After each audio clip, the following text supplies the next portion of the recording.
Cualquier cosa.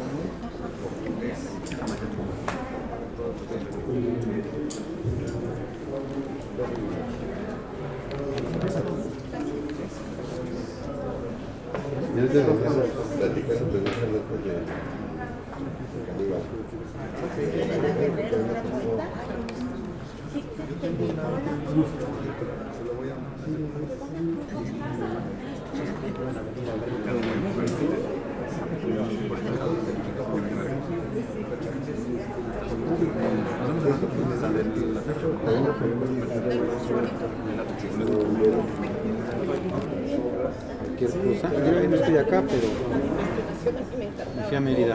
Sí,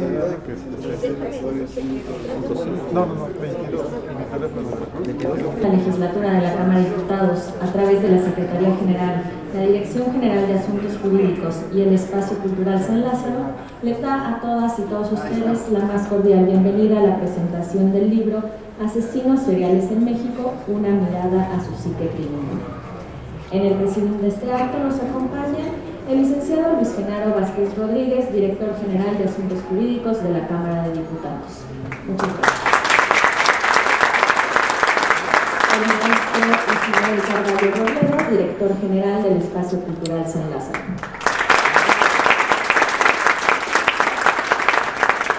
Filiberto Cruz Monroy, autor del libro que hoy se presenta.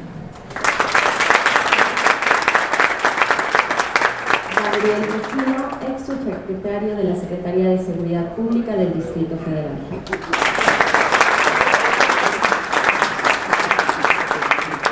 Anselmo Apodaca, exdirector de Criminalística de la Procuraduría General de Justicia del Distrito Federal y ex coordinador general de Servicios Periciales de la Procuraduría General de la República. En unos momentos más estará con nosotros Edgar Kraus, editor de HarperCollins. De igual forma, queremos saludar y agradecer la presencia de todos los que nos acompañan este día en el Palacio Legislativo, así como de quienes están siguiendo esta presentación a través de los diferentes medios digitales y el canal del Congreso. Para dirigirnos un mensaje de bienvenida, cedo el uso de la palabra al maestro Ismael Carvalho. Por favor. Hola, buenas tardes a todos. Un placer estar con el licenciado Luis Genaro y con este panel tan interesante sobre un tema tan complejo y tan sui generis, asesinos seriales en México. Solamente darles la bienvenida. El Espacio Cultural San Lázaro, como saben los compañeros de Cámara, es la plataforma de actividades culturales y académicas de la Cámara de Diputados y está abierto a todas las áreas de la Cámara para preparar este tipo de conversatorios a fin de contribuir al diálogo público sobre cualquier temática que contribuya a la salud de la República y a las discusiones parlamentarias, que es aquí donde se refracta la dialéctica nacional. Así que pues este tema será seguramente de gran interés y estamos todos a la expectativa de los comentarios que harán los panelistas. Bienvenidos y que sea una buena jornada. Muchas gracias. Muchas gracias. A continuación, cedo el uso de la palabra al director general de Asuntos Jurídicos de esta Cámara, Luis Genaro Vázquez, quien moderará esta presentación del libro Asesinos Seriales en México. Por favor. Muchas gracias. Buenos días a todas y a todos.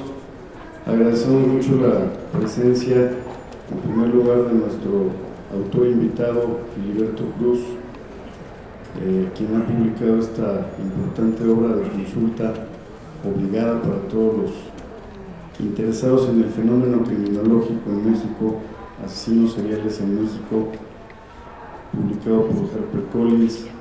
Recientemente esta obra fue presentada en la Feria Internacional del Libro en Guadalajara. Filiberto inició como reportero de la Nota Roja. Filiberto Cruz era uno de los periodistas que cubría la fuente de la Procuraduría General de Justicia del Distrito Federal. Yo tuve el gusto de conocerlo cuando fui fiscal, cuando fui su procurador, y Filiberto siempre se mostró como un reportero muy sagaz, muy audaz, pero sobre todo muy veraz. Entonces este libro, que es un tema muy difícil, me parece que el gran logro es que Filiberto ha hecho un recuento con relatos muy amenos de estos casos emblemáticos de los asesinos seriales en México, sin morbo. Es un tema muy complicado, es un tema en el que escribir sobre esto puedes caer en el riesgo de caer en el morbo, y lo ha hecho sin morbo, lo ha hecho con una explicación muy objetiva, muy amena, y sobre todo cuando se trata de describir los horrores de lo más bajo del ser humano, lo hace de una manera muy profesional, muy limpia.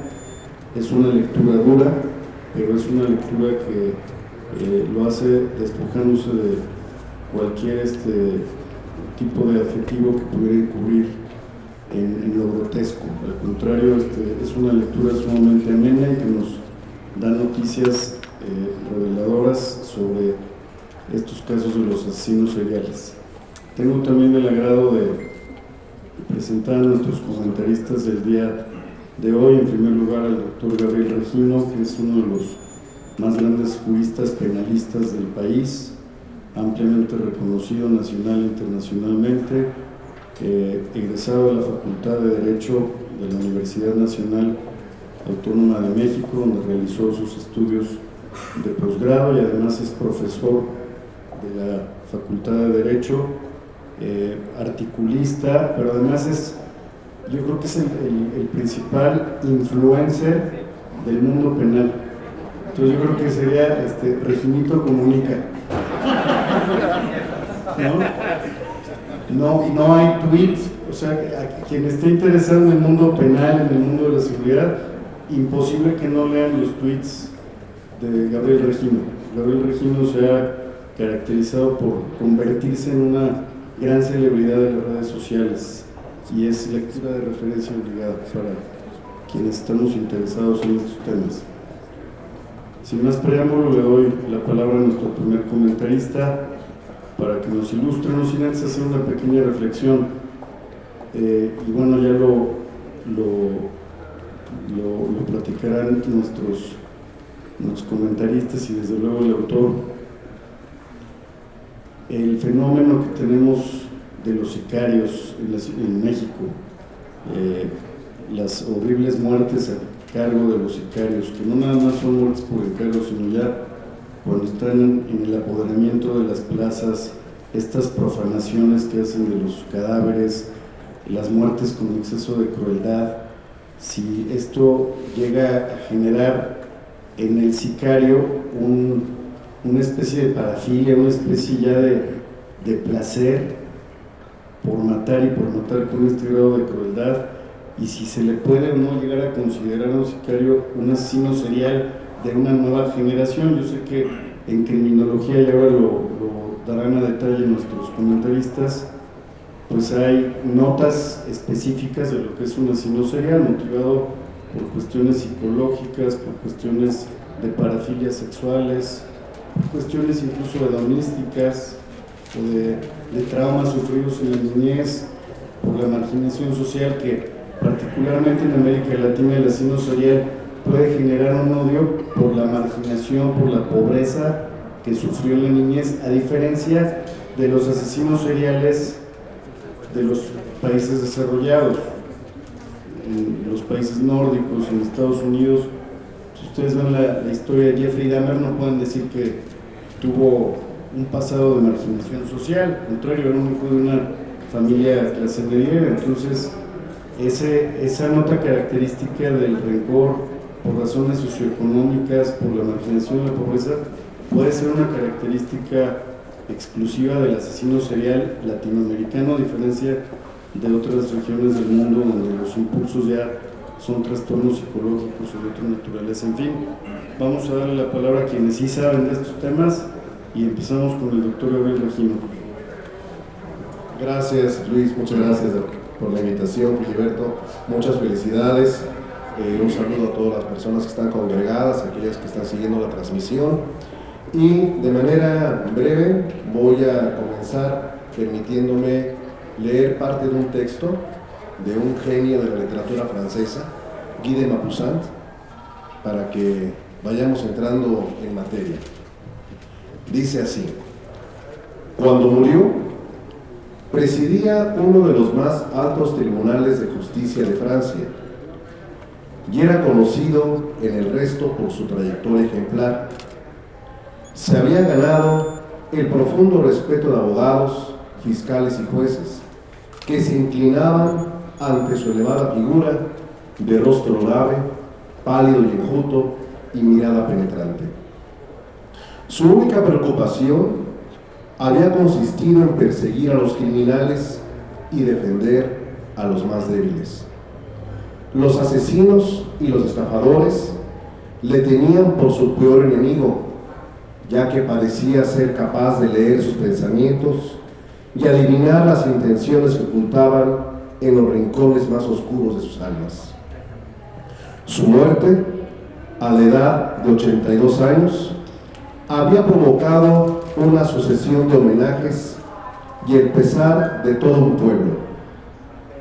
Había sido escoltado hasta su tumba por soldados vestidos con pantalones rojos e ilustres magistrados habían derramado sobre su ataúd lágrimas que parecían sinceras. Sin embargo, poco después de su entierro, el notario descubrió un estremecedor documento en el escritorio donde el juez solía guardar los sumarios de sus grandes casos. Su primera hoja estaba encabezada por el título ¿Por qué? 20 de junio de 1851. Es el documento que notó el notario. Acabo de dictar sentencia. He condenado a muerte a Blondel. Me pregunto, ¿por qué mató este hombre a sus 5 hijos? ¿Por qué? Uno se encuentra a menudo con personas para quienes el hecho de quitar la vida a otra parece suponer un placer. Sí, debe ser un placer, quizá el mayor de ellos, quizá el mayor de todos. ¿Acaso matar no es lo que más se asemeja a crear? Hacer y destruir. La historia del mundo, la historia del universo, todo lo que existe, absolutamente todo se resume en estas 2 palabras. ¿Por qué es tan embriagador matar? 26 de junio. ¿Por qué es un crimen matar? ¿Por qué si la ley suprema de la naturaleza lo permite? Es ley de la naturaleza. Todos los seres tienen esta misión: matar para vivir y vivir para matar. Nuestra propia condición está sujeta a este hecho. Las bestias matan continuamente durante todos los instantes de cada uno de los días de su vida. El hombre mata para alimentarse, pero como también necesita matar por puro placer, ha inventado la caza. El niño mata a los insectos, a los pajaritos, a todos los animalillos que caen en sus manos. Todo ello no basta para calmar la irresistible necesidad que todos sentimos. Matar animales no es suficiente para nosotros. Necesitamos también matar personas. Las civilizaciones antiguas satisfacían su ansia con sacrificios humanos. Hoy, vivir en sociedad nos ha obligado a convertir el asesinato en un grave delito. Y como no podemos entregarlo libremente a este instinto natural, cada cierto tiempo desencadenamos una guerra para calmarlo. Esta obra de Guy de Maupassant se llama El Loco y es el diario de un juez criminal. Pero no digo juez criminal solo porque era su rama, sino porque terminó convirtiéndose en un criminal. Tenía interés por matar y empezó matando aves. Después mató a un niño y él mismo investigó el hecho y condenó a inocentes por ese hecho y presenció la ejecución de los mismos.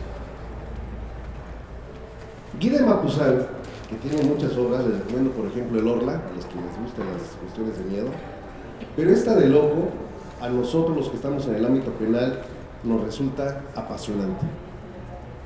El mundo del crimen atrae a todas y a todos por igual. Es el único tema donde no hay polarización. A todos les llama la atención. ¿Por qué?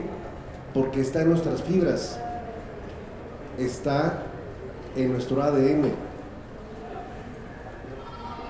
Dicen que cuando sabemos que vamos a morir algún día, lo decía bien Søren Kierkegaard, nos entra la angustia. Y como tenemos angustia porque podemos morir y nos reconocemos finitos, recurrimos como seres pensantes a la creación de mitos, a las religiones y a decir que hay una vida después de la muerte, lo cual es un oxímoron, porque si hubiera una vida después de la muerte, entonces no habría muerte, simple y sencillamente. Pero en esta angustia que maneja Kierkegaard es como se van generando esas ideas que vienen desde hace miles y miles de años. El temor a ser finitos. Cuando comienzo a leer este gran libro, comparto 100% las preguntas que se hace el autor Filiberto Cruz, que es con lo mismo que empieza Guy de Maupassant, Sola de Loco. ¿Por qué? ¿Por qué se mata?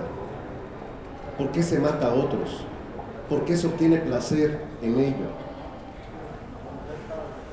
Y platicaba hace unos instantes antes de entrar aquí que lo que dijo Jean-Paul Sartre, el hombre hace lo que otros hicieron de él.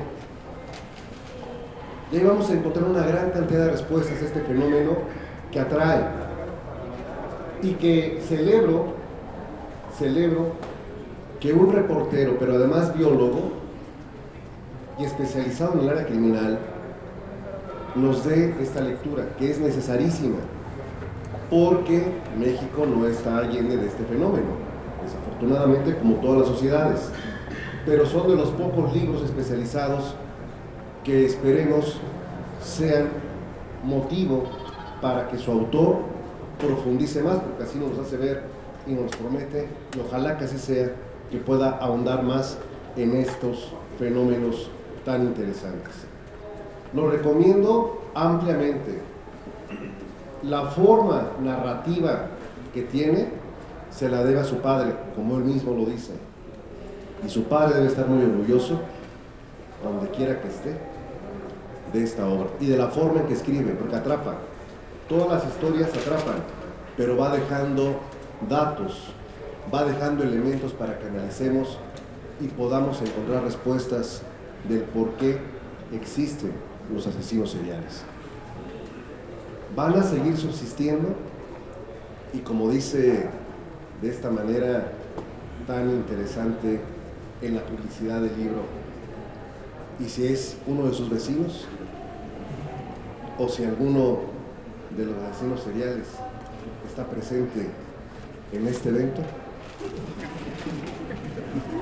Qué interesante, ¿verdad? Filiberto, muchas felicidades, mucho éxito y seguiremos esperando más obras como esta. Felicidades.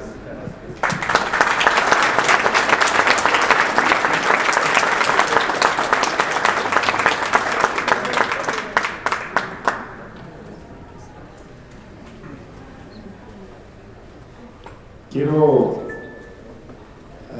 aprovechar la oportunidad. Uno de los comentaristas invitados, el maestro Rodolfo Félix Cárdenas, profesor de Derecho Penal en la Escuela Libre de Derecho, especialista también en juicios orales y quien fuera titular de la Procuraduría General de Justicia del Distrito Federal, es también uno de los invitados. Sin embargo, hoy hubo una serie de bloqueos en el centro de la ciudad que le impidieron llegar, pero aquí lo tengo vía telefónica porque él es el autor del prólogo del libro. Filiberto lo invitó y de hecho estuvieron en Guadalajara presentando la obra Entonces voy a acercar el micrófono a mi celular porque ya tengo aquí a Rodolfo Félix Cárdenas en la línea para que nos haga un breve comentario sobre la obra. Como les digo, ya la comentó también en Guadalajara, pero pues le quiero dar la palabra a continuación al maestro Rodolfo Félix Cárdenas. Adelante, te escuchamos. Gracias, Luis Genaro, y buenas tardes a todos.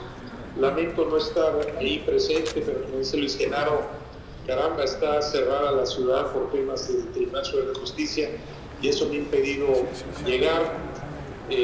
Desde aquí saludo a querido amigo Gabriel Regino, Anselmo Apodaca, por supuesto a todos ustedes. Sé que Filiberto está ahí disfrutando también de la presentación de su libro.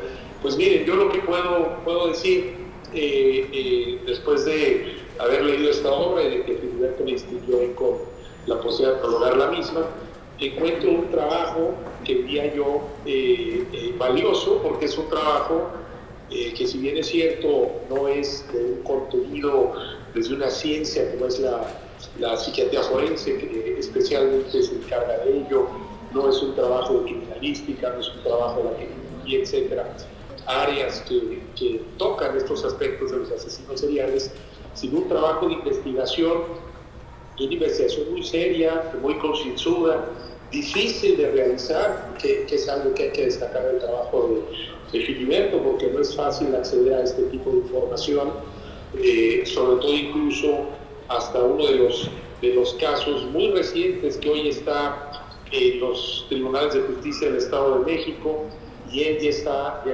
ahí acercándose a ello. Es un trabajo de investigación, de recopilar hechos a través de medios, a través de la apertura de algunos expedientes que él pudo acceder, y está escrito de una forma novelada, de tal manera que nos permite conocer, pues digamos en un lapso más o menos, digamos en los últimos 30 años, una serie de casos,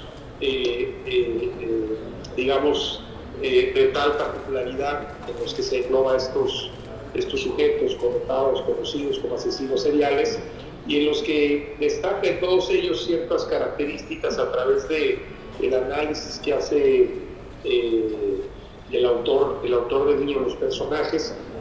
Destacadamente, el trabajo, diría yo, que se puede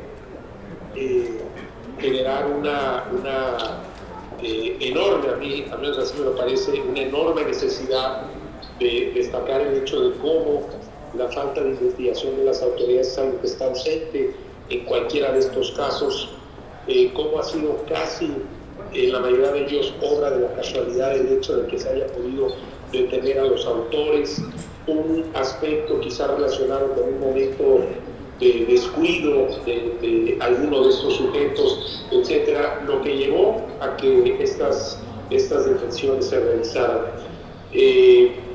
La manera en que lo expone, en que está escrito el libro, que es además una forma muy ágil, diría yo, novelada, además de bien documentada, estructurada de una manera muy clara, pues permite darse cuenta de este enorme problema que, si no se traen estas obras, me parece a mí, a una publicación como la que ahora se hace, pues tal parece que con todos estos problemas que estamos viviendo, por desgracia, cotidianos de los homicidios en México, pues esto simplemente pasa desapercibido cuando son aspectos sumamente peculiares. Nos deja una serie de interrogantes, Filiberto, en esta obra, que yo me atrevo a poner aquí en el prólogo, y que seguramente Gabriel y Anselmo aportarán mucho en estos comentarios. Y esto tiene que ver, una vez de que analiza uno estos casos, pues el preguntarse, ¿no?, realmente quiénes son los asesinos seriales. El asesino serial, si es una persona que nace o se ve influenciado de alguna manera para poderse convertir, cuáles son sus factores, si los hay que los hacen comunes a los asesinos seriales, existen patrones comunes en los asesinos seriales o no, si estas personas, los asesinos seriales, obran impulsados por algo que haga ver en ellos conciencia de su actuación, si son verdaderos enfermos, ¿por qué resultan entonces juzgados y condenados? ¿Por qué no tratarlos como imputables? En fin, son muchos cuestionamientos que seguramente mis colegas ahí presentes que están disfrutando más de este evento podrán aportar algo más que yo, que a la distancia es un poco más difícil. Yo solamente agradecerles a Luis Genaro que me haya sugerido esta vía para poder comunicarme con ustedes, expresarle a Filiberto por segunda ocasión el gusto y la alegría que me da que mi buen amigo haya logrado la publicación de este libro con tanto esfuerzo y tanto empeño con el que lo ha hecho. Sé que ya empieza a ser muy exitoso y por supuesto dejarle un abrazo a Gabriel y a Anselmo, con quienes he estado en comunicación, y agradecerles nuevamente la oportunidad de poder estar en contacto con ustedes, aunque sea por esta vía distante, y otra vez les ofrezco una disculpa, pero fue verdaderamente una causa de fuerza mayor la que me impidió estar con ustedes. Luis Genaro. Pues agradecemos mucho la participación de nuestro querido amigo y maestro Rodolfo Félix Cárdenas, quien es autor del prólogo de esta obra Asesinos Seriales en México. Muchas gracias, Rodolfo.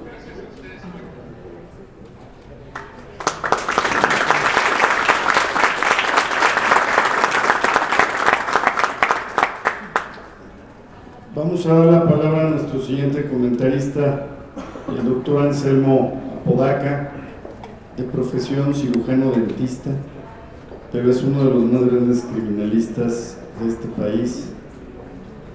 Fue director de criminalística en la Coordinación de Servicios Periciales de la Procuraduría General de Justicia del Distrito Federal.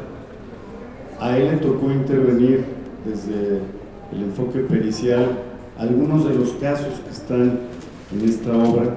Es testigo y actor de las investigaciones de estos casos.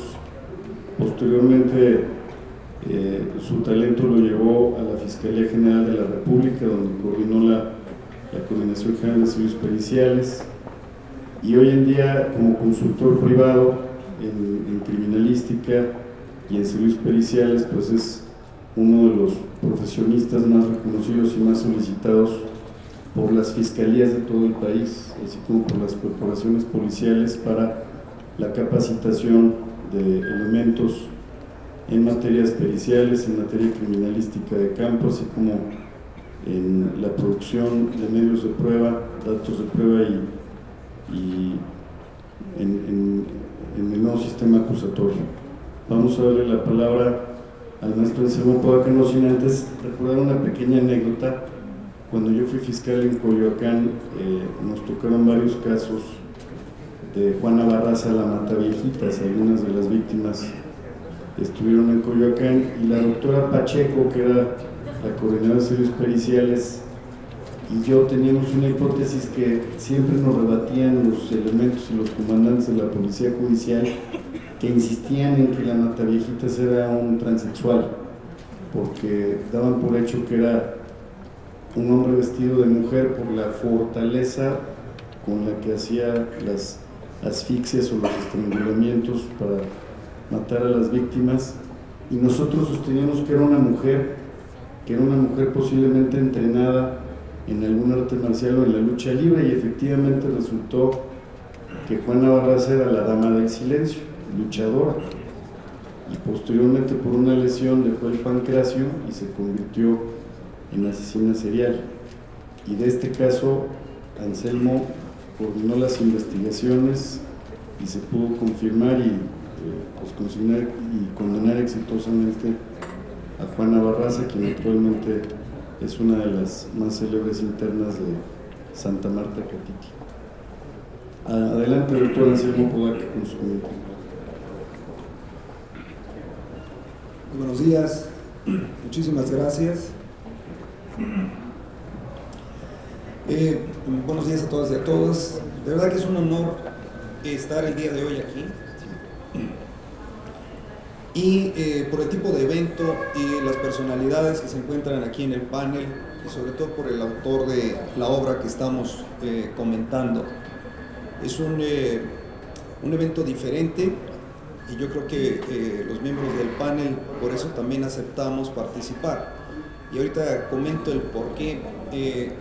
La diferencia es la seriedad de la obra con todo lo que se ha publicado. Gracias.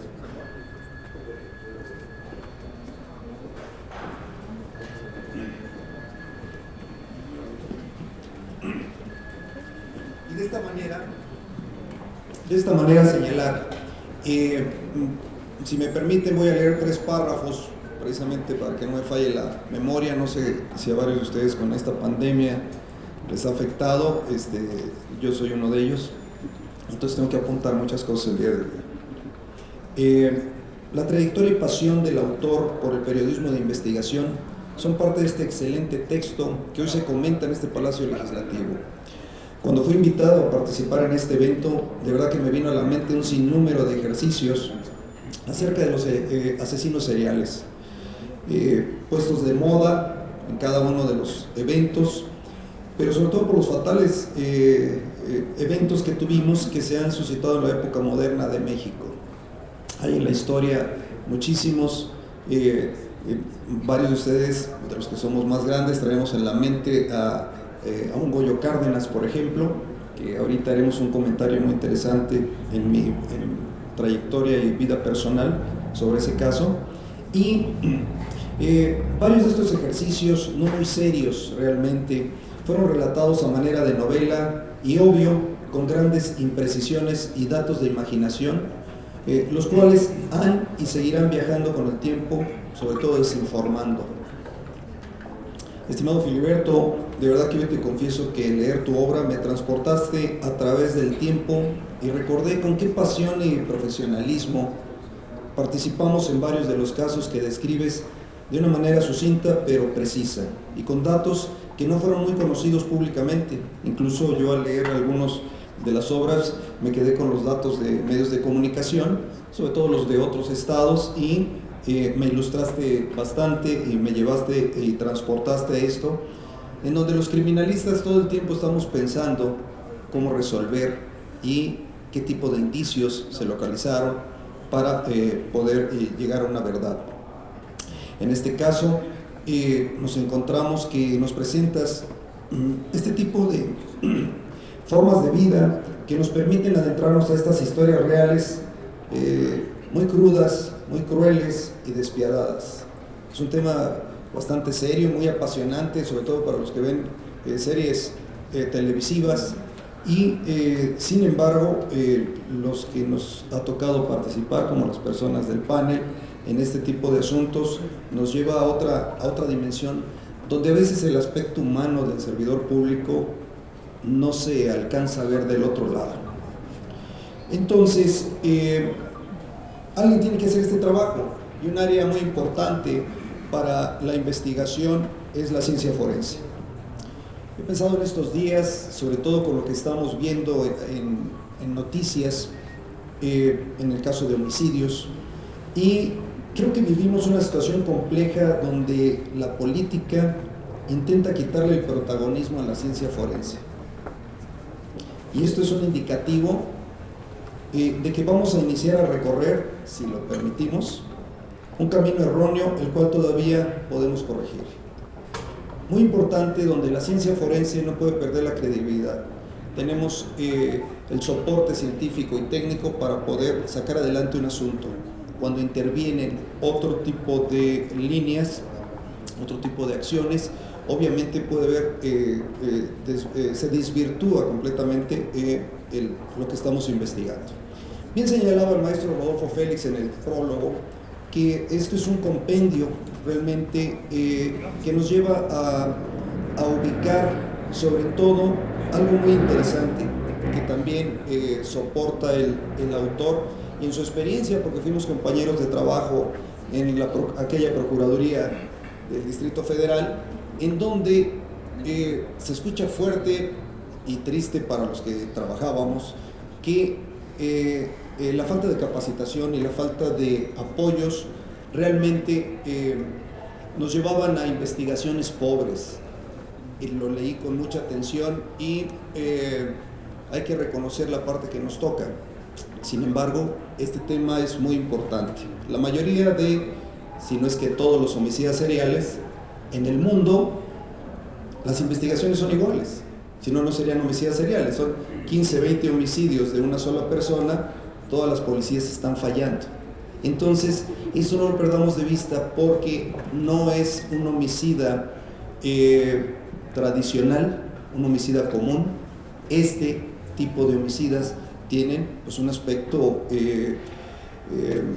criminológico que hay que analizar, y cada uno de ellos tiene una serie de monstruos internos que a veces pareciera que es el mismo y no. El origen pudiera ser, es un común denominador, los que han tenido la oportunidad de leer la obra, y ahí van a poder ubicar esto. Último párrafo que puedo leer para continuar con los comentarios. Y el autor llega realmente a dos preguntas muy importantes. Estos dos fenómenos verdaderos, mediáticos, ¿cómo es que llegaron a ser tan mediáticos como tal este fenómeno? La otra pregunta es, ¿qué pasó con cada uno de ellos? Yo tengo ahí una hipótesis sobre esto, y pues a ustedes les va a quedar claro porque es un tema de sentido común también. Se vuelven mediáticos porque este tema vende mucho, así de sencillo. El problema está cuando la ecuación no la aplicamos bien. Este tipo de asuntos de homicidas seriales, incluso homicidas comunes, la presión social es un factor importante. Entonces, la ecuación que yo propongo es la presión social es igual a error por precipitación. ¿Qué va a suceder? Como en muchos lugares ha sucedido en el mundo, no nada más en México, que es tanta la presión social que el primero que homicida o alguien que se le parezca, lo presentan como la persona homicida serial. ¿Cuál es el problema? Que les ha sucedido a todas las instituciones, que 2 o 3 días después hay otro homicidio. Y entonces la persona que fue presentada, incluso encarcelada, pues ya quedamos en mal todos los que pudieron haber presentado esta persona. Entonces la precipitación no es una buena consejera, efectivamente, no lo va a hacer, porque esto es, he tratado de acuñar esta frase donde siempre les digo, más prudencia y menos entusiasmo. Entonces, ¿por qué? Porque los errores cuestan bastante. Aquí, amigo, si me permites abonar un poco, no por los tiempos de participación, únicamente tres asuntos de los que se señalan aquí. Empezaría yo con el asunto de el sádico, por ejemplo. Es un asunto muy interesante porque este muchacho, este sujeto, al no asumirse como una persona homosexual, visitaba los bares homosexuales, flirteaba con estos sujetos y los invitaba. En una corta entrevista se daba cuenta si había dinero o no en la familia, los invitaba a su departamento y de ahí empezaba el tema de privación primero ilegal. No soy abogado, si me equivoco, por favor apóyenme. Y a partir de ahí venía el tema de la extorsión. Pero aunado a esto, tenemos la tortura, ¿sí? En partes de los closets. Tuvimos la oportunidad de conocer el departamento donde sucedía esto, y primero los torturaba. Es la persona que nos dejaba en maletas los cadáveres. Y entonces hay uno muy interesante, abonando a la investigación del autor, amigo de nosotros, en donde en la Avenida de las Torres, ¿sí?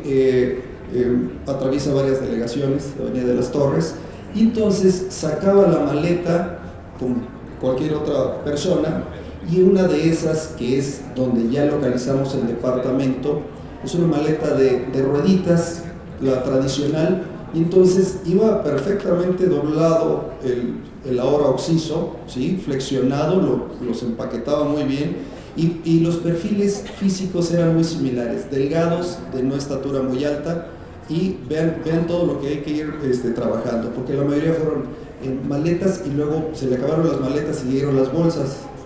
Y entonces ese en particular sale con la maleta y va rodando la maleta sobre la banqueta de Avenida de las Torres.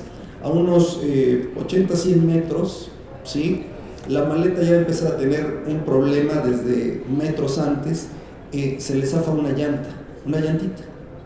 Entonces las llantitas empiezan a caerse los valeros, ¿sí? Las pequeñas bolitas de metálica, los valeros, y ahora venía con la base sin llanta, y esa misma iba haciendo una marca en la banqueta. Algo muy interesante porque fue en la noche, lo cual para un criminalista dificulta mucho hacer una investigación, pero con una linterna simplemente, y localizamos el primer valero, vimos la marca, y bueno, pues ahora vamos hacia atrás, y el último de los últimos valeros entraban al edificio del departamento. Datos tan sencillos que un homicida o cualquier delincuente no puede controlar. Él no podía saber que se le iba a romper la llanta de esto. Entonces es uno de los datos interesantes. Ahí era un tema del fuero común y termina en el fuero federal porque se va por secuestro el asunto y lo termina deteniendo el AFI en aquella ocasión. Entonces eso es una de las anécdotas de cómo los criminalistas, y sobre todo en esas épocas, que es algo muy interesante, las etapas de capacitación que tuvimos en la institución fueron variables, y donde el día de hoy, de verdad, yo creo, si no lo saben ustedes, los servicios periciales a nivel de nacional tienen un avance impresionante. Me tocó, por el cargo que tenía, el último cargo, coordinar a los coordinadores estatales de servicios periciales y ver los avances, cómo se ha comprado tecnología, cómo la infraestructura ha cambiado, cómo hay capacitación el día de hoy, y nos costó mucho trabajo llegar a este punto que estamos. La idea es avanzar. El segundo tema, para acabar con el tema del sádico, no perdamos de vista que su padre, se van a encontrar esa frase, le inculcó ese desprecio, ese odio por los homosexuales. Entonces, sí son los orígenes los que llegan, es el común denominador de la obra, los orígenes de cada uno de estos sujetos. El segundo caso, tenemos Juana Barraza, y es un caso en el que participé aproximadamente, yo traigo muy claro 3 años sin parar, en donde la mayoría de los cadáveres de las personas de la tercera edad las localizábamos en fin de semana. Entonces, ¿por qué en fin de semana? Pues era algo muy sencillo, pues que el fin de semana los familiares van a visitar a la abuelita y a lo mejor el cadáver ya tenía 3 o 4 días de haber fallecido. No precisamente el homicidio era el sábado o el domingo. Y entonces eso también va modificando las cosas, porque el cadáver tiene, ustedes lo saben, etapa de una descomposición del cuerpo, putrefacción, etc. Y de esta forma tuvimos 3 años con una presión social impresionante. Entonces el servidor público, el lado humano del servidor público, no lo pierdan de vista. El estar varios cadáveres en madrugadas, obviamente eran localizados por X o Z que los visitaban y se daban cuenta que eran personas solas. La Mataviejitas, Juana Barraza, seleccionaba a sus víctimas precisamente con esas características, las estudiaba, pasaba por las calles e iba viendo quién era este tema. El 25 de enero del 2006 detienen a Juana Barraza. Ahí coincidimos el doctor Gabriel Regino y yo, ambos en diferentes cargos, pero en una investigación que ya traía su curso. Y un día importante, recuerdo bien, estaba yo a la hora de la comida en el gimnasio y alguien llegó a buscarme directamente y me dicen: acaban de detener a Juana Barraza. No les puedo describir si es una satisfacción o una tranquilidad lo que se siente por todo lo que habíamos vivido. Y entonces, aunque están registrados años antes los homicidios de ella, yo traigo 3 años, los últimos 3 años muy claros, muy intensos, y el día que la detienen tuve la oportunidad de estar con ella cerca de 3 horas. Tenía yo un perito médico, un fotógrafo, otro criminalista, etc. El hablar con ella, de llevarla de la risa al llanto y regresarla en ese sentido de emociones, y tratar de entender, no justificar, entender por qué este tipo de personas delinquen. O sea, ustedes lo saben, fue muy mediático este asunto, de los más mediáticos, impactantes, por ser una mujer incluso, la homicida. Ese le da el otro toque por lo que estamos viviendo, y ustedes lo saben. Es muy breve el tema. Hicimos pruebas, le tomamos huellas de manos, dedos, huellas plantares, incluso fotos de perfil, con estatura, de varios ángulos de la espalda, desde arriba, todos los ángulos por las cámaras de video que había, etc. Y huellas de los labios. Uno de los cadáveres tenía en la frente, de una señora de la tercera edad, tenía marcado en la frente unos labios a manera de beso, y entonces se pensaba ese tema. También tomamos todo ese tipo de muestras. Platicando con ella, la idea era estudiarla en ese momento, cuáles eran las reacciones, y se levantó la blusa y en el abdomen una cicatriz de unos 2 centímetros. ¿Y qué te pasó ahí, Juana? Mi mamá me aventó unas tijeras cuando era pequeña. Ustedes lo saben, la mamá la prostituía, y la más cruel de las situaciones, se dice que por 3 cervezas la vendió a un sujeto. Entonces, entiendo esto, que es tratar de comprender, ser empático, ¿sí?, con un criminal. El tema del servidor público es muy importante, ¿no? Hay una frase que es: desde que se inventaron los laboratorios criminalísticos de la ciencia forense, se acabaron las cámaras de tortura. Los investigadores no podemos tener algo personal con el homicida. Entonces, el día que comprendamos eso, también esto va a cambiar. Para acabar el tema de Juana Barraza, tomé mi gafete, el cordón de mi gafete, para hacer un ejercicio, lo que llamamos una mecánica de hechos, reconstruir cómo es que estrangulaba a las personas de la tercera edad, y de esta manera cambio de idea y le doy mi corbata para que hiciera esto. Hay una secuencia fotográfica, salió en medios de comunicación, se filtró, no fue lo adecuado, realmente era un ejercicio para consumo interno, y así sucedió. ¿Por qué les hago esta situación de la corbata? Porque tiempo después el abogado, el defensor de oficio, es el que la asesora, y entre eso le dice él: tú nada más reconoce el último homicidio, que es el único que hiciste, que fue donde la detuvieron, ¿ok? La colonia Moctezuma. Y el segundo asesoramiento, que me dejó dudando, le dice, esto lo traigo yo en investigación porque fui llamado para el tema, que en la corbata que yo le proporcioné, lo hice con la intención de sembrar sus huellas en mi corbata, para luego yo llevarlas a los lugares de investigación. Y entonces me volteé pensando y dije: bueno, este abogado no fue a sus clases de criminalística. Esa es la parte importante de cuidado con los abogados que seleccionan. Muy bien, pregúntele si llevó criminalística. ¿Cómo podría yo hacer un déjà vu y meterme 3 años antes a una habitación donde había matado a alguien, ¿no? Entonces, son casos interesantes. Y el último, tenemos a el caníbal de la Guerrero.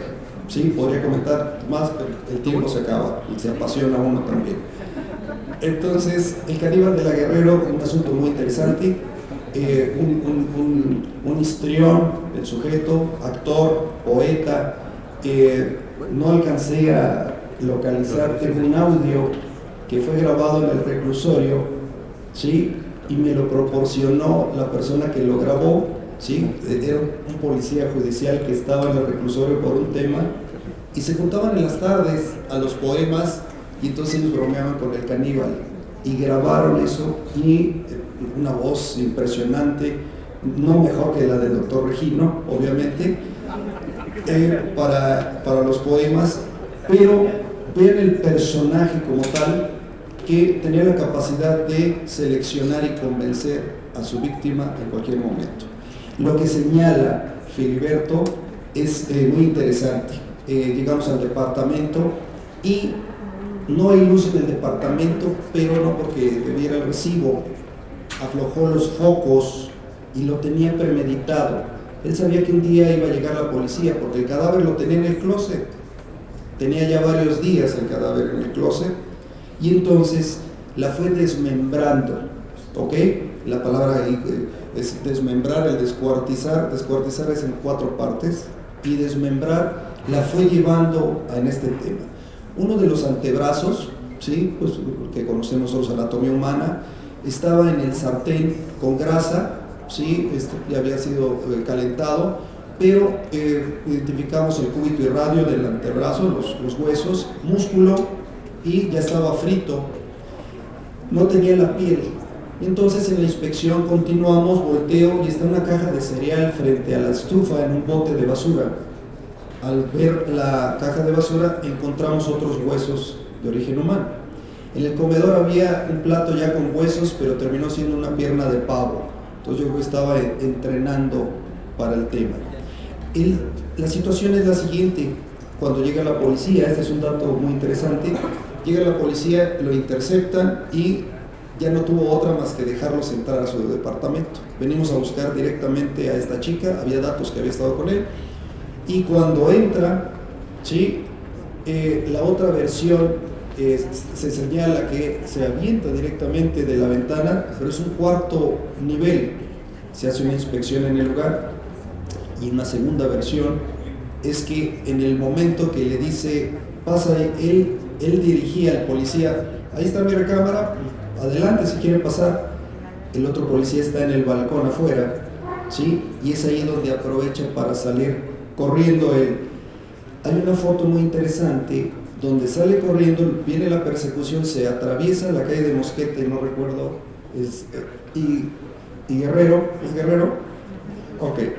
Y Mosqueta, en ese crucero lo atropella un taxi, y entonces lo gira, y ahí es donde hay algunas lesiones de él. Hay una foto en la prensa incluso de eso. Entonces son dos versiones de que como hombre araña se aventó del cuarto nivel y fue lesionado, y esta otra que les comento, que también es interesante.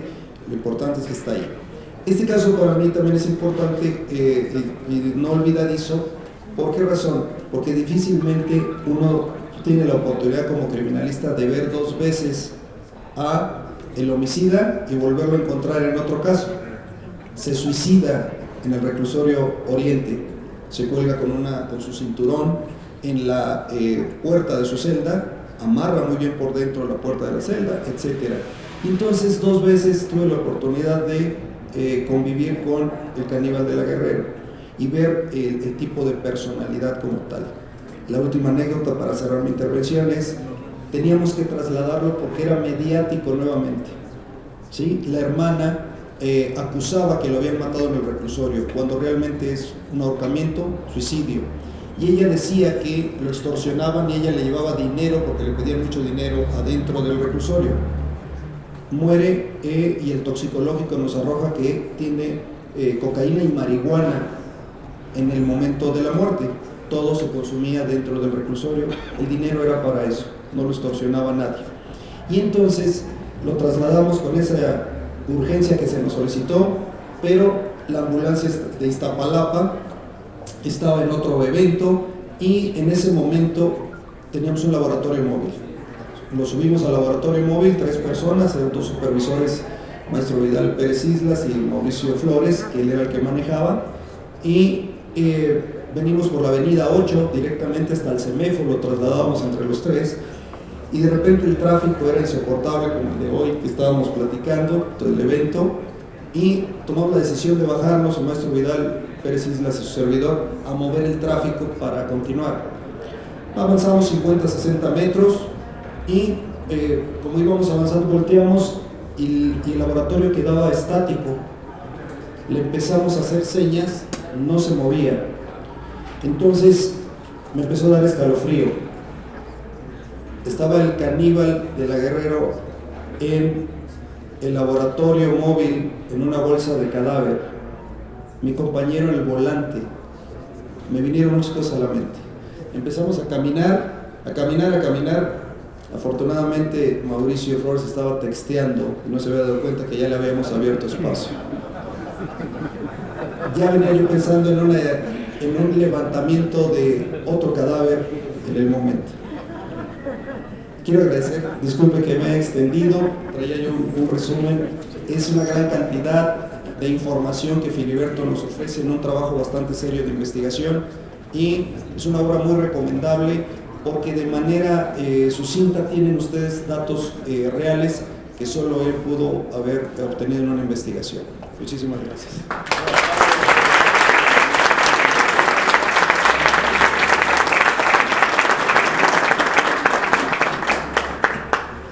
Queremos agradecer la presencia de la doctora María Vázquez, que es nuestra directora general de bibliotecas. Muchas gracias. Y agradecerle a Antonino su generosidad, porque el viernes vamos a hacer una segunda presentación en el bellísimo recinto de la biblioteca del Congreso de la Unión en la calle de Tacuba, en el centro histórico. Obviamente invitados.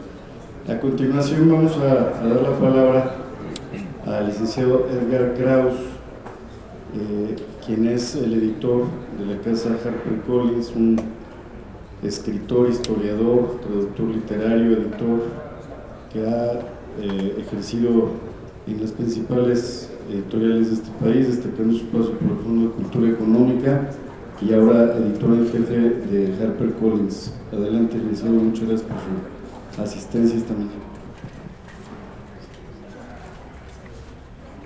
Muchísimas gracias. Me siento muy feliz, muy honrado de compartir esta mesa con ustedes y con nuestro amable auditorio. Y nada menos que aquí en el recinto legislativo, que es ni más ni menos que el corazón de nuestra república, lo cual nos llena de alegría y satisfacción. Por otro lado, quisiera decirles que HarperCollins Publishers es una de las principales editoriales del mundo, es una de las 3 más importantes del mundo, pero todos los días descubrimos talentos literarios, descubrimos autores que vale la pena publicar, como en el caso de Filiberto, y después de escucharlos a ustedes ya les quiero publicar libros a todos. La verdad es que son unos estupendos conversadores y grandes analistas, y estamos muy felices de poder conversar aquí de este libro. Les quiero decir que el carácter editorial de esta obra es de un espíritu informativo. Estamos muy lejos de fomentar el espíritu del morbo o de una especie de pasión insana por este tipo de temas, y tal es así que por decisión editorial decidimos modificar los nombres de las víctimas que aparecen en este libro, justamente para que, en atención a la ley Ingrid, que es muy importante en este tipo de situaciones, no se revictimice a las personas que aparecen en esta obra. Ese es un primer criterio. En segundo lugar, uno de los aspectos más interesantes de esta obra son los perfiles que Filiberto Cruz Monroy nos aporta para la obra. Es decir, no solamente detalla el cómo, el quién, sino el por qué sucedieron todas estas lamentables muertes y asesinatos que ya describieron tan brillantemente mis predecesores. Entonces, en ese carácter, lo que nosotros aportamos como editorial es una obra para el público general que pueda aproximarse a la comprensión de este fenómeno que, como también ya lo señalaron los panelistas, está presente en el mundo, en nuestro país también, y desde luego nosotros, como una editorial responsable que se conduce con los principales parámetros de calidad y de ética editorial, queremos aportarles una obra que ayude a dilucidar, que ayude a comprender, que esté escrita y descrita con el máximo rigor editorial y periodístico, que Filiberto, bueno, tiene todo el talento, su trayectoria como periodista curtido en terrenos muy duros, como es este tema, pues bueno, lo ha hecho de una manera estupenda. Recién vinimos de la Feria Internacional del Libro de Guadalajara, que es la más importante de la lengua española y está en nuestro país. Les puedo decir que la Feria de Guadalajara es más importante que la de Madrid, que la de Buenos Aires, que la de Bogotá, y que es el principal foro internacional del libro en español. Bueno, pues ahí en este foro, este libro ya triunfó, tuvo muchísima audiencia, ha tenido muchísima repercusión en medios, y para no extender mi participación, le voy a dejar la palabra a Filiberto y agradecerles que estén aquí. Si compran el libro, subrayenlo, márquenlo, hagan sus apuntes, recomiéndenlo, que para mí es la manera más gozosa de leer. No le tengan miedo a subrayar los libros, yo soy editor y por supuesto en la casa de ustedes hay muchísimos volúmenes y casi todos están marcados, yo les llamo las cicatrices de la lectura, y salvo que sean ediciones muy especiales o muy finas, no le tengan miedo a marcar y anotar un libro, porque eso también es parte del aprendizaje. Bueno, muchísimas gracias y les deseo una, les iba a decir feliz lectura, pero una educativa lectura. Muchísimas gracias y buenas tardes.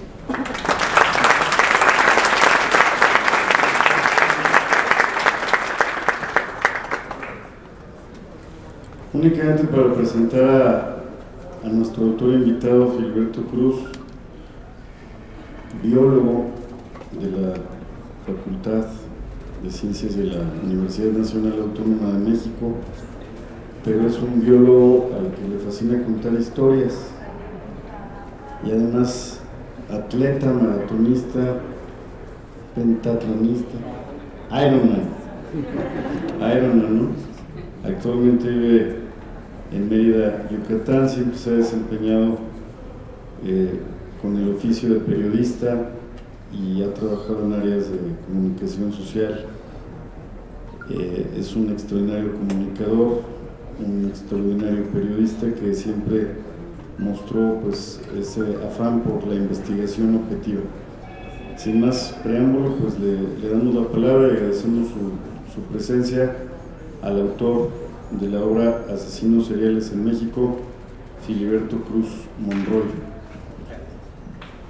Hola, ¿qué tal? Voy a tratar de ser breve porque ya sé que ya están cansados todos, ya pasaron un buen número de minutos. Y primero quiero agradecer muchísimo la invitación de Luis Genaro, que es para uno que es un periodista, yo no me considero un escritor, no soy un periodista, y un periodista de la fuente policíaca, pues es un honor estar aquí. No pasa todos los días, o a mí no me pasa todos los días al menos, y es algo muy bonito. Yo por lo regular estoy allá donde están mis compañeros, de ese lado, y ahora me toca estar acá y se siente extraño, pero también se siente bien. Y además porque las personas que tengo a mi lado en el mundo del periodismo, de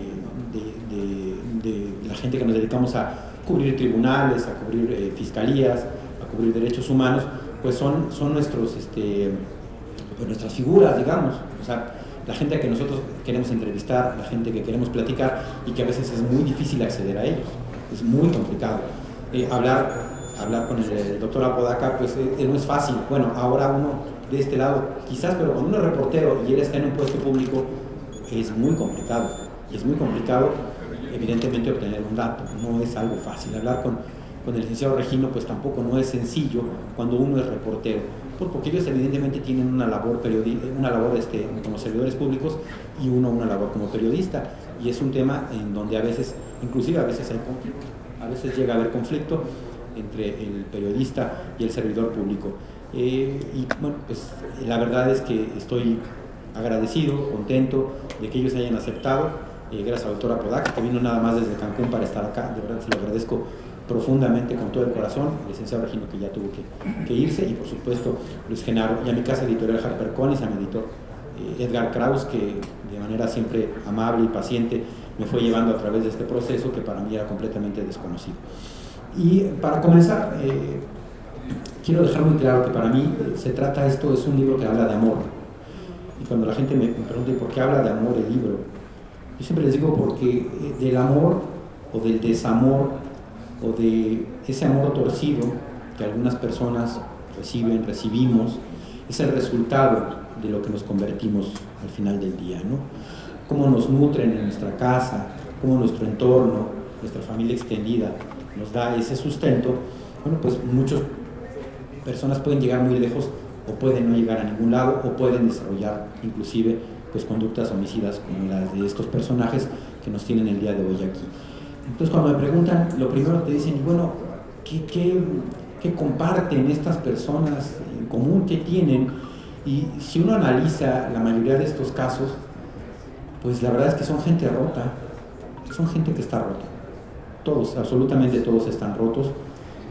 Fueron traicionados por aquella persona que debió amarlos, que debió cuidarlos, que debió procurarlos, y que en la gran mayoría de los casos los abusó sexualmente, emocionalmente y físicamente. Ahora, el gran misterio, y que ahí es donde todavía, a mi juicio, estamos atorados o todavía no logramos comprender bien, es cuál es la diferencia entre una persona que también sufrió mucho en su niñez, pero que no se convirtió en un asesino, y otra persona que sí lo hizo.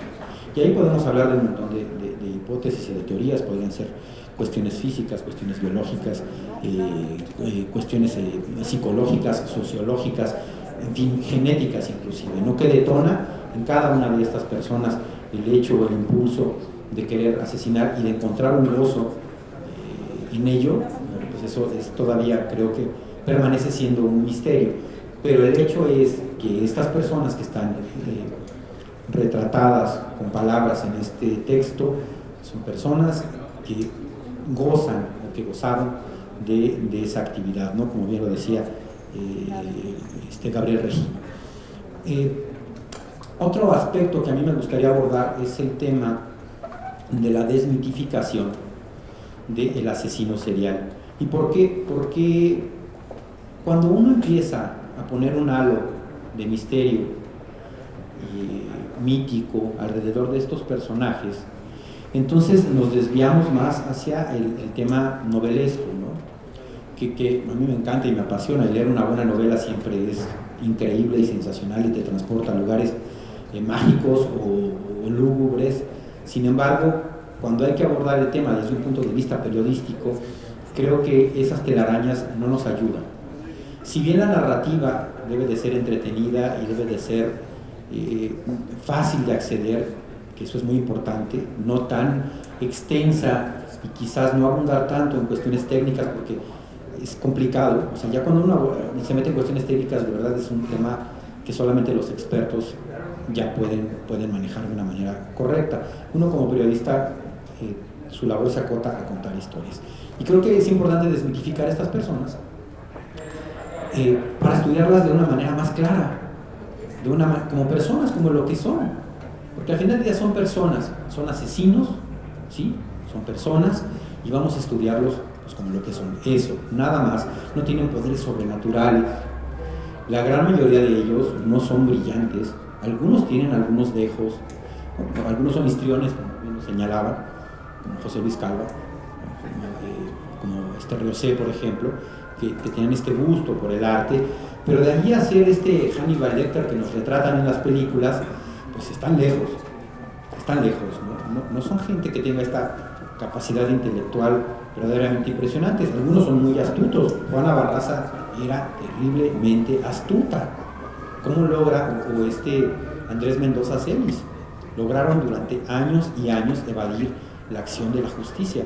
Eso habla de una inteligencia, si bien no de tipo cultural, no son personas instruidas, pero sí son personas inteligentes, son personas muy astutas que saben cómo atacar, a quién atacar y cómo evadir a las autoridades.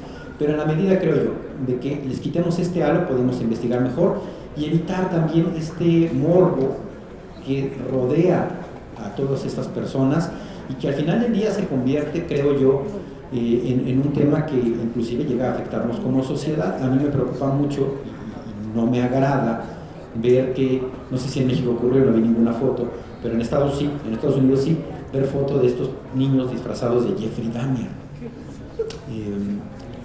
Jeffrey Dahmer no es Freddy Krueger, no es un personaje ficticio, es un hombre real que asesinó muchachos. Y los padres, y no deberíamos de permitir eso, pero ¿por qué ocurre este fenómeno? Existe una atracción, ¿no?, a este fenómeno, pero creo que hay que quitar esta parte del morbo, eso es muy importante. Otro tema que me gustaría destacar es que en el análisis cualitativo y cuantitativo de la información nos damos cuenta, nos percatamos que las grandes perdedoras de la historia, como todo en la historia de nuestro país, son las mujeres. Porque inclusive cuando el asesino serial es una mujer, como Juana Barraza Samperio, las víctimas son mujeres, en el gran número de casos. Y eso nos debe motivar a la reflexión. Eso es una calca, creo yo, de lo que está ocurriendo también en nuestra sociedad, ¿no? Este proceso terrible por el que estamos pasando y que queremos retratar en el tema de las muertas de Juárez y concebir el tema de las muertas de Juárez como uno solo y como si fuera un solo asesino serial. Evidentemente son muchas personas, ¿no? Son un montón de asesinos.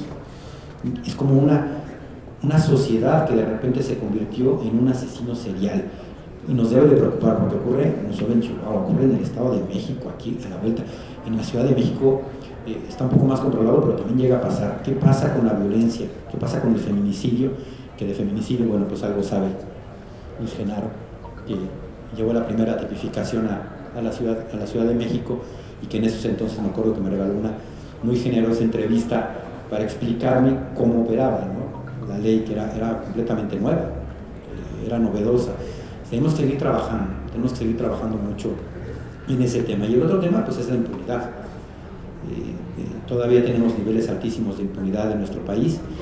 Es una labor, yo creo que de absolutamente todos, porque de repente nos hacemos a un lado y decimos, ese es tema de la fiscalía, ese es tema de la policía, y no es tema de todos nosotros. ¿En cuántos casos de estos hay vecinos, hay personas que convivían alrededor de él, que se daban cuenta que algo estaba pasando, que algo estaba mal, y que lo llegaron inclusive a comentar entre ellos, pero que jamás se atrevieron a decírselo a las autoridades?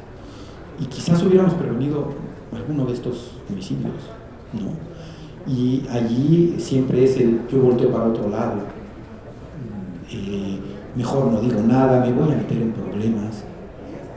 Creo que esa mentalidad que tenemos a veces tenemos que modificarla, y es posible que sí nos metamos en problemas. O sea, esa parte es innegable, pero nos metemos en problemas por cosas más estúpidas que en vez de tratar de ayudar a alguien que está al lado, si estamos viendo que algo está ocurriendo, ¿no? Ese es otro tema. Y el tema de la profesionalización, yo me doy cuenta desde mi trinchera, que es el tema del periodismo, que ha habido un avance, ¿no?, en el tema de la profesionalización.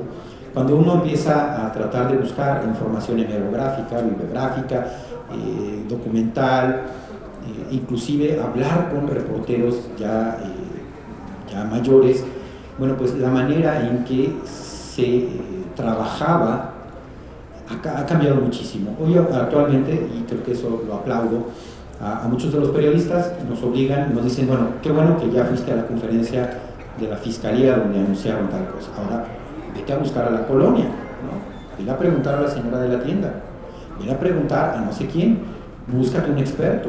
Y esos son temas que al final del día ayudan muchísimo, porque no solamente presentamos una fotografía en Twitter, que a mí la verdad esa parte me desagrada muchísimo, que algunos periodistas solamente ponen una fotografía sin ningún contexto, nada, más que una persona ahí le ponen ahí cayó la gorda de Peralvillo, que no sé qué, y no te dan ni siquiera el contexto social de qué es lo que está ocurriendo allí. Y entonces uno puede comprender y decir, ok, esto es más grande que una fotografía y una descripción de 200 caracteres en el Twitter. Creo que es nuestra obligación, creo que ha ido mejorando, pero creo que nos falta muchísimo por trabajar como periodistas, a todos, tratar de documentarnos. Sé que es muy complicado, y asumir nuestra responsabilidad para comunicar de una manera mucho más eficiente, mucho más documentada, pero sobre todo más empática. Cuando uno comunica y cuando uno trata de pasar un mensaje, hay que entender ese mensaje y entender a la persona que te está dando ese mensaje para poderlo transmitir a todos los demás. Hay que hacerlo desde la decencia primero, desde la empatía, desde el profesionalismo, y jamás desde el morbo, creo yo, ¿no? Tampoco juzgar no nos sirve a nadie. Y así es como tratamos de construir, Edgar y su servidor, este texto, que por último, y con eso quiero concluir, no está escrito en piedra. Estas no son las tablas de Hammurabi ni son los 10 mandamientos, porque uno tiene acceso a ciertas informaciones, y esas informaciones pueden o pueden no ser ciertas o parcialmente correctas. Y el problema es verificarlas. Es muy complicado verificarlas a veces. Yo hago un llamado a todas las personas involucradas en estos temas y al público en general, a que si tienen información, que me digan, sabes que yo tengo esta información y sé que eso no ocurrió así, o ocurrió así, pero tiene este giro que no está de...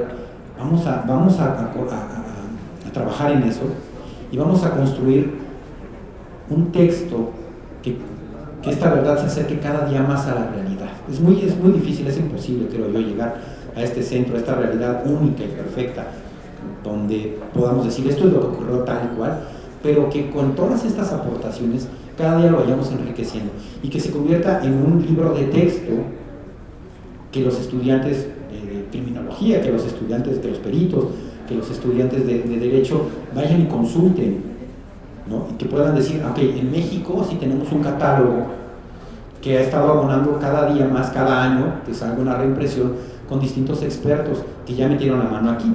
Y por supuesto, si el tío de la prima, del cuñado, conoce a no sé quién y tiene algún dato que darnos, adelante. Lo que no vamos a publicar son nombres, no nombres, ya estuvo bien de publicar nombres. La narrativa es la misma, a nadie le beneficia. Si se llama Juan o se llama Pedro, no importa, el texto es exactamente el mismo, pero no podemos estar revictimizando a las personas. Y fotografías tampoco abonan para el análisis, para los expertos sí, ellos tienen que verlas, ellos tienen que estudiarlas, pero estas filtraciones que llegan a los medios de comunicación o que llegan al Twitter, que llegan al Facebook, de verdad hacen muchísimo daño a las familias. Hay familias que están destruidas por ese tipo de situaciones y hay que parar con ello. Nunca tendrá fotografías, nunca tendrá nombres, pero lo que sí es que podemos ir completando esta información. Hay muchísimos datos que hoy aprendí yo, que yo no sabía, y que el doctor Apodaca hoy los da aquí a conocer, ¿no? Que simplemente no se saben. Y esos pequeños datos son los que van construyendo mucho mejor una historia y que nos hacen tener una comprensión mucho más detallada de cada uno de ellos. Entonces, bueno, ese es el llamado. Un agradecimiento al Congreso de la Unión que bueno, nos presta sus instalaciones, por supuesto. Estaremos el día viernes en la Biblioteca del Congreso, también a las 12 del día, en Tacuba número 29, por supuesto. Y me dicen que ya está el libro ahorita aquí en la biblioteca de la librería de Ducal, ¿no? Sí, ya está. Ya creo que ya me habían comentado que ya estaba acá el libro de HarperCollins. Por si alguien quiere, pues con mucho gusto lo firmamos y bueno, pues les agradezco muchísimo a toda su presencia y muchísimas gracias.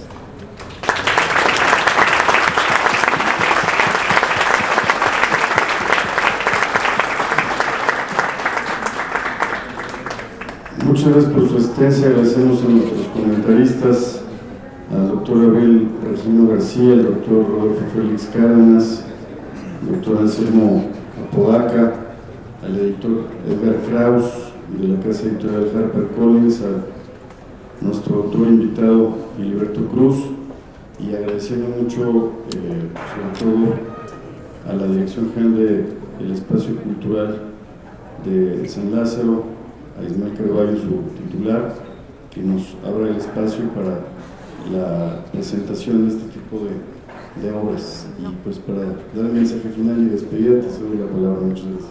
Muchísimas gracias, ¿no? Pues nada, al contrario, es un placer tenerlos aquí, un tema muy interesante, de gran complejidad, y creo que con los comentarios y el libro pues queda ya puesto sobre la mesa un tema para futuras discusiones, que creo que esto tiene implicaciones de tipo filosófico y de antropología filosófica, que ya no me puedo extender aquí, pero me quedo con muchas cuestiones planteadas, así que esto yo creo que podríamos continuar con algo en el futuro. Enhorabuena.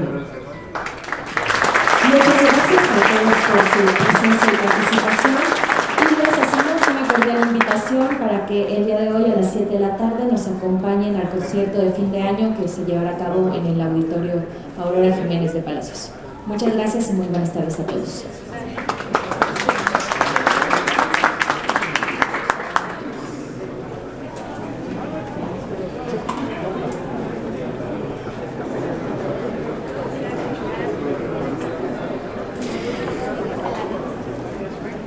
HarperCollins, para que podamos presentar las obras de ustedes.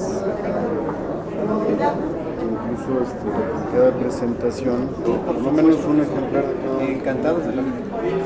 Por supuesto que sí. Búsquenlo. Sí, aquí está, sí, claro, está. ¿Cuál es tu cel? Ahí viene el cel. Encantados de la vida y muchas gracias por la invitación.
¿Quién es la que te quiero? Ah, yo te mando un correo y dije, por eso te quiero.